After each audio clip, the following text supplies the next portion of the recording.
بسم اللہ الرحمن الرحیم۔ یزید کی موت۔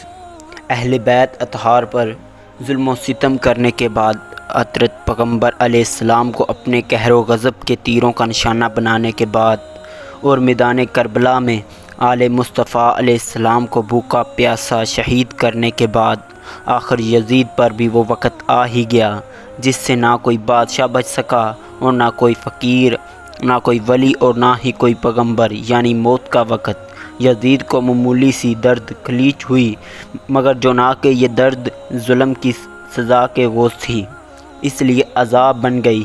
3 دن اور 3 راتیں بستر مرگ پر تڑپتا رہا۔ پانی کا قطرہ منہ میں ڈالا جاتا وہ بھی تیر بن کر حلق میں اترتا، روٹی کا ٹکڑا کھاتا تو تلوار بن کر پیٹ میں جاتا۔ آخر 3 دن اس عذاب میں مبتلا رہنے کے بعد بھوکا پیاسا ایڑیاں رگڑ رگڑ کر اور سر پٹک پٹک کر مار گیا۔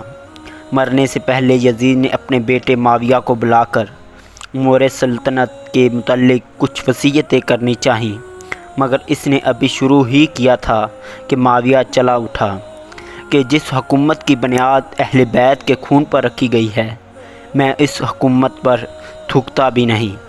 پھر بھی یزید مرنے کے بعد لوگوں نے اس کے لڑکے معاویہ کو زبردستی تخت پر بٹھا ہی دیا، لیکن ابھی وہ بیٹھا ہی تھا کہ چیخ مار کر اور یہ کہہ کر اٹھ بیٹھا، اس تخت سے مجھے حسین رضی اللہ عنہ کے خون کی بو آتی ہے، اور پھر وہ اپنے حجرہ میں ایسا چھپا کہ 15 دن کے بعد اس کی لاش ہی نکلی۔